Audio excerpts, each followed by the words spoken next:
पूरी पुस्तक तो मैं नहीं पढ़ पाया हूँ, क्योंकि 550 पेज पढ़ना मेरे लिए भी थोड़ा समय लगेगा।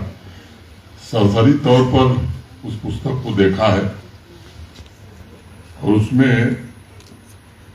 रीडर्स के लिए अनेक सरप्राइज है। इनसाइडर्स अकाउंट सेक्शन में बॉलीवुड की दिग्गज हस्तियों के माध्यम से पर्दे के पीछे पारंपरिक और गैर पारंपरिक फिल्मों के निर्माण में हो रहे बदलाव, उनकी अनसुनी कहानियां भी इस पुस्तक में आपको पढ़ने को मिलेगी। मैं कोई फिल्मों का जानकार नहीं हूं, लेकिन साहित्य के दृष्टिकोण से अगर देखेंगे तो 70 के दशक को उस दौर के रूप में भी देखा जाता है जब मेन स्ट्रीम के मशहूर कवि, कहानीकार, लेखक, गीतकार मुंबई का रुख कर रहे थे। इससे बॉलीवुड और भारत के छोटे शहरों की दूरी निश्चित रूप से कम हुई। उस दौर में अलीगढ़ से मुंबई पहुंचे मशहूर साहित्यकार, मेरा बड़ा निजी संपर्क उनसे रहा, गोपाल दास नीरज की भी बड़ी चर्चा थी। मन्नू भंडारी, आर.के. नारायण, अमृता प्रीतम, गुलशन नंदा, राजेंद्र यादव, ऐसे अनेक नाम थे जो पहले बॉलीवुड के लिए अनजाने थे, लेकिन 70 के दशक में उनके लेखन की सिने जगत में प्रसिद्धि से एक बात स्पष्ट हो गई कि हिंदी फिल्म उद्योग और अब सिर्फ मनोरंजन और कारोबार नहीं, बल्कि सामाजिक परिवर्तन का एक शक्तिशाली माध्यम बन सकता है। इन साहित्यकारों ने नई सामाजिक चेतना जागृत करने का काम किया और भारत की एकजुटता के लिए सामाजिक सौहार्द और भाईचारे को भी प्रमोट करने में बड़ी मदद की। गोपाल दास नीरज की कई लाइनें मैं अक्सर पढ़ता रहता हूं कई कार्यक्रमों में, और उस बदलाव की झलक उनकी इन पंक्तियों में आप देख सकते हैं। मैं उद्धृत करूंगा, आग बहती है यहाँ गंगा में झेलम में भी, आग बहती है यहाँ गंगा में झेलम में भी, कोई बतलाए कहाँ जाके नहाया जाए। अब तो मजहब कोई ऐसा भी चलाया जाए जिसमें इंसान को इंसान बनाया जाए। जिस्म दो हो के भी दिल एक हो अपने ऐसे, जिस्म दो हो के भी दिल एक हो अपने ऐसे, मेरा आंसू तेरी पलकों से उठाया जाए, मेरा आंसू तेरी पलकों से उठाया जाए। नीरज की ये लाइनें एकता और मानव गरिमा की प्रतिष्ठा स्थापित करने का ही प्रयास कर रहे हैं। एक बड़े प्रसिद्ध फिल्म मेकर थे डेविड लिंच, उनका कहना था कि अपने आइडियाज को एक बहुत बड़ी जनसंख्या तक पहुंचाने के लिए सिनेमा से बढ़कर के कोई दूसरा शक्तिशाली माध्यम नहीं हो सकता, क्योंकि उस समय सोशल मीडिया तो था नहीं। अगर मैं कहूं कि प्री सोशल मीडिया के उस दौर में माध्यम कम थे, इसलिए फिल्मों का अपना महत्व और सामाजिक दायित्व बहुत बड़ा था। निरुपमा जी और शांतनु जी ने अपनी किताब में 70 के दशक की 20 टॉप फिल्मों का चयन किया है।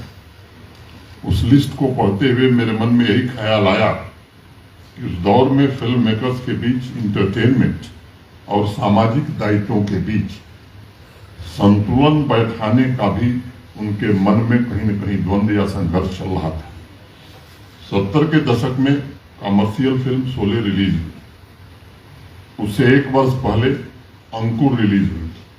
उन दोनों फिल्मों को मैं विशुद्ध इंटरटेनमेंट और सामाजिक संदेश के बीच एक बैलेंस के रूप में देखता हूं। बॉलीवुड की तरफ से निरंतर प्रयास चल रहा था शहरों और गांवों में हो रहे सामाजिक परिवर्तन को फिल्मों के माध्यम से कैसे व्यक्त किया जाए, राष्ट्र निर्माण में फिल्मी दुनिया की भूमिका कैसे सुनिश्चित की जा सकती है। और इसलिए मैं अवश्य कहना चाहूंगा कि 70 के दशक में ही नहीं, बल्कि शुरुआत से ही सिनेमा जगत ने राष्ट्र के विकास में अपना निश्चित रूप से योगदान दिया है। यह कहना भी उचित होगा कि 70 के दशक से पहले ही बॉलीवुड और जम्मू कश्मीर के बीच एक भावनात्मक रिश्ता, इमोशनल रिलेशनशिप स्थापित हो चुकी थी। सुबोध मुखर्जी, शक्ति सामंत, सूरज प्रकाश जैसे अनेक फिल्म मेकर्स ने जम्मू कश्मीर की भौगोलिक सुंदरता के साथ साथ इसके समृद्ध सांस्कृतिक धरोहर को भी सिनेमा के माध्यम से देश के कोने कोने तक पहुंचाने का काम किया था। बाद के वर्षों में रणधीर कपूर, जे ओम प्रकाश, यश चोपड़ा, गुलजार, मनमोहन देसाई, प्रकाश मेहरा जैसे अनेक दिग्गजों ने सिनेमा के माध्यम से जम्मू कश्मीर की ब्रांड पोजीशनिंग की और उसे विदेशी लोकेशन से बेहतर ऑप्शन के रूप में देश और दुनिया के सामने प्रस्तुत किया। मैं ये भी आज कहना चाहूंगा कि सैकड़ों फिल्मों की शूटिंग में जम्मू कश्मीर ने सामाजिक और आर्थिक परिवर्तन में बड़ी महत्वपूर्ण भूमिका निभाई। उस समय सिनेमा हॉल का कल्चर भी खूब पला बढ़ा। उस दौर में बॉलीवुड और जम्मू कश्मीर के बीच गहरा रिश्ता आवाम की आकांक्षाओं को देश की आकांक्षाओं से जोड़ने का प्रयास करता था।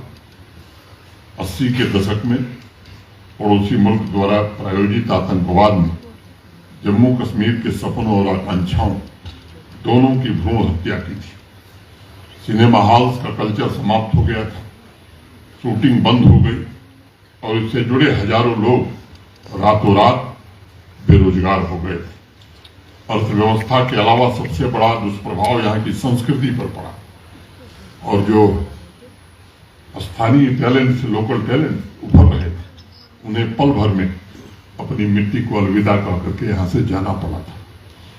इसलिए पिछले 3-4 वर्षों में प्रयत्न हुआ है इस दौर को कैसे पुनर्जीवित किया जाए। अनेक फिल्म मेकर्स और अनेक स्टेक होल्डर से चर्चा करके जम्मू कश्मीर प्रशासन ने Jammu Kashmir film policy launch की थी। उस पॉलिसी को प्रशासन ने किसी सरकारी दस्तावेज की तरह नहीं, बल्कि उसकी ड्राफ्टिंग में कोशिश की है कि बॉलीवुड में जम्मू कश्मीर के गौरवपूर्ण अस्तित्व को फिर से स्थापित किया जाए। और मैं समझता हूं पिछले 3 वर्षों में इस पॉलिसी के कारण जम्मू कश्मीर में फिल्म शूटिंग का दौर फिर से तेज गति से प्रारंभ हुआ है और मैं उम्मीद करता हूं कि वह स्वर्णिम दिन फिर से वापस होगा।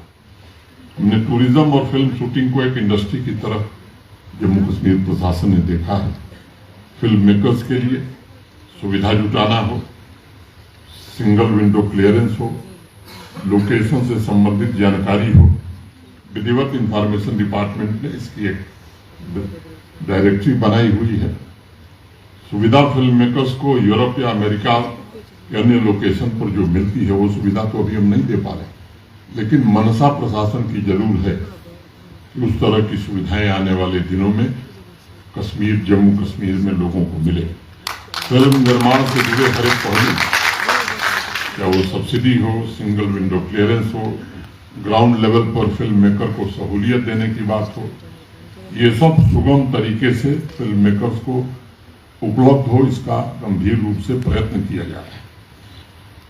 थिएटर की 1500 साल पुरानी परंपरा जम्मू कश्मीर में रही है, जिसका वर्णन नीलमत पुराण तथा कल्हड़ के राज तरंगिणी में भी मिलता है।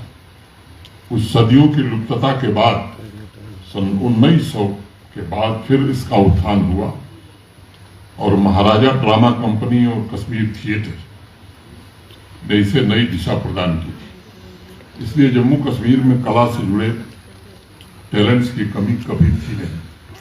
फिल्म मेकर्स को local crew members, local actor, dancer, fashion designer, choreographer, cinematographer, sound recordist, set designer और अन्य प्रकार के टैलेंट्स की डायरेक्टरी आज जम्मू कश्मीर प्रशासन उपलब्ध करा रहा है।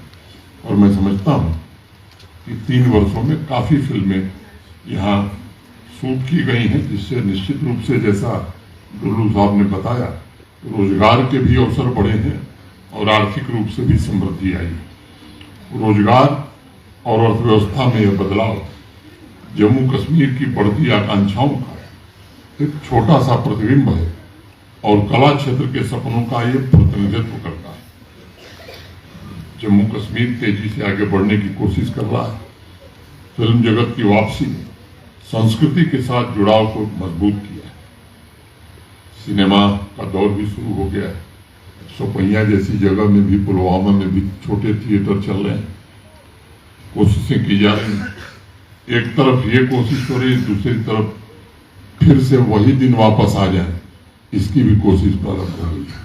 इसलिए दर्शकों से मैं विशेष रूप से अनुरोध करना चाहता हूँ कि वो तत्व जो यहाँ की शांति बिगाड़ना चाहते, मुझे लगता है कि आपको भी आगे आकर के ऐसे प्रयासों में प्रशासन की मदद करनी चाहिए।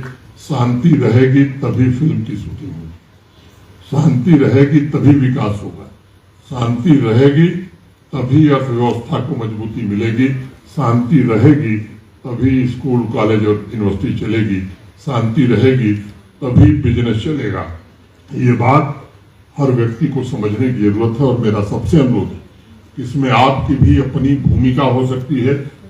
आप भी अपने उत्तरदायित्व का निर्वहन करें। मैं एक बार पुनः निरुपमा जी और शांतनु जी को इस पुस्तक के लिए बहुत बहुत बधाई देता हूं।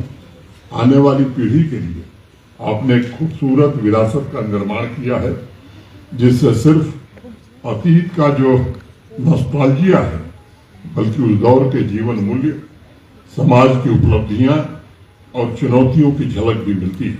मैं समझता हूं कि सिर्फ फिल्म ही नहीं, बल्कि संस्कृति, साहित्य और कला की अन्य विधाओं से जुड़े लोग एवं समाज के प्रबुद्ध वर्ग की चेतना पर यह पुस्तक निश्चित रूप से अस्थायी छाप छोड़ेगी। और मैं आप सबसे जरूर निवेदन करूंगा, पुस्तक विमोचन समारोह में शामिल होना अच्छी बात है, लेकिन पुस्तक खरीद के पढ़ना उससे ज्यादा अच्छी बात है।